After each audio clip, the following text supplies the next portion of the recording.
What's up guys, Dave from MTGDojo here, and today I'm going to be showing you what I ran at the pre-release the other night. I went with red. I picked that as my color, not necessarily because I thought it was going to be great, or the dragon or anything, or even this guy. I don't even care about this card. I haven't been to a game day yet for those.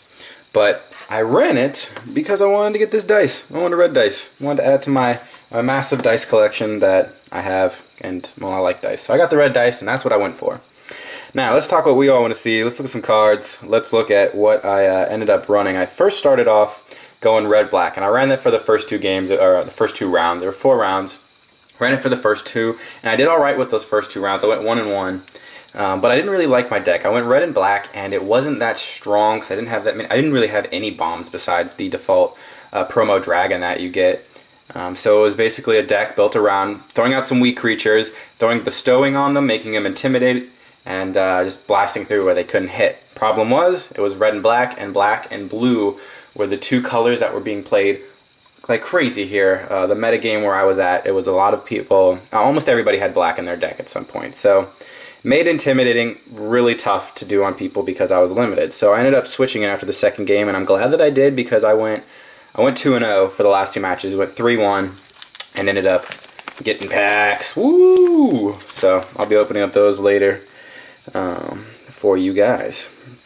So, alright, let's talk about what we did. I went, my lands first. I have 1, 2, 3, 4, 5, 6, 7, 8, 10, alright, yeah, 10 forests, 6 mountains, and 1 swamp, and then I was able to pull a Temple of Malice, which is great, Scryland there. So pretty much 2 swamps and 7 forests in there, but for 18 lands total. And I wanted to go up with the lands once because I had some bigger creatures, and I just wanted to make sure I could get those land drops. It was a lot more slower. I felt like Born of the Gods, compared with Born of the Gods and Theros together, is a slower format, so that 18th land was really great to have. So let's go through my deck. First up, we'll just quickly go through the comments. I had 2 bolts as my removal. That was pretty good removal right there. I had the Fate of Antiquity. I was able to main board that because lots of enchantment creatures, able to knock them out. Portent of Betrayal, fun. Savage Surge, Combat Trip. 2 Fearsome Tempers, make things bigger. And then I like this one, you know, Fleet Feather Sandals. Having this, I mean, it's a Theros card, but having it in here to give my creature flying, it actually got me a couple wins there because of that flying ability. You know, you do the first bit of damage with a little bit of this aggro deck, because I'm running Gruul with splashing a little bit of black. And by having that in there, I was able to knock out like the last, 10, 12 points of damage that I would do to them before they could get chump blockers out. Well, by the time they got chump blockers out, I had flying, so like that card. Next up, this is one of the 2 cards I put, I would splash black for, which was Read the Bones, just so I could have that card draw. I am a huge fan of Read the Bones. Scry 2, Draw 2 is just incredible in my opinion. We also have Annihila's Presence in here so that we can have another opportunity to get that black mana as our 3rd chance of getting it. And here's one of our creatures. We got the Citizen, Oathworn, common, and it's got 2. We want to get some devotion, so hint, maybe we're getting devotion. I wonder what else I pulled. So yeah, he's a good guy, and he has 2 triggers for his heroic ability, which I like that. I mean, the 2 counters that go on him.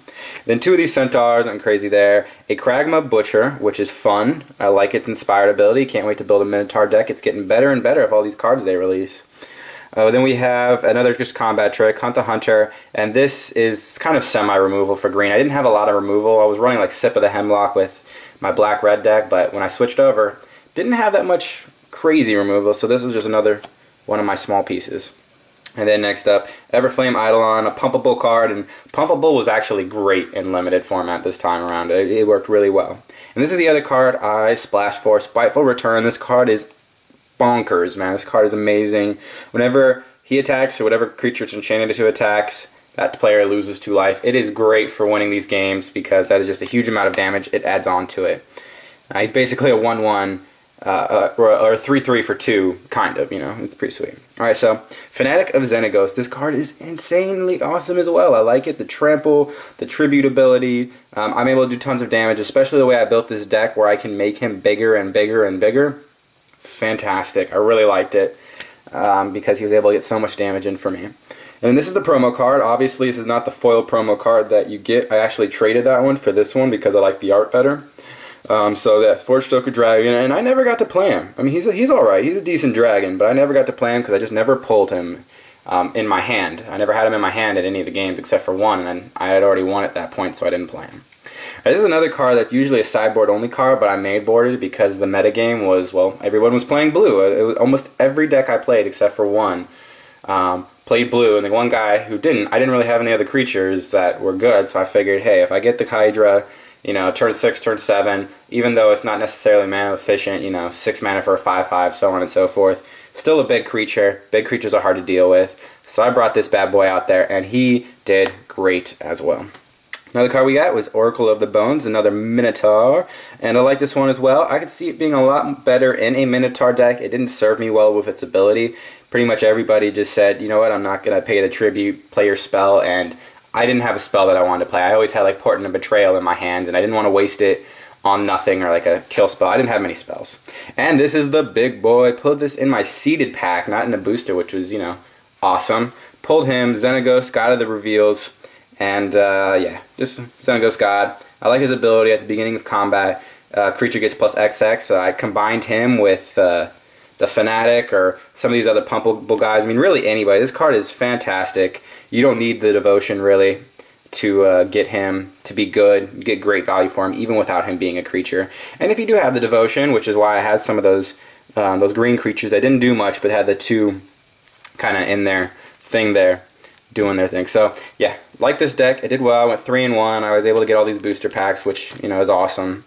And I will be opening them for you sometime on this channel. I haven't decided how I'm going to do it yet. And I'll also be opening up a fat pack. I got a fat pack coming for Born of the Gods as well. So if you want to see that, if you like this channel, if you like magic and pack openings and stuff like that, feel free to subscribe. Like the video if you enjoyed it, and I will see you guys later. Thanks for watching.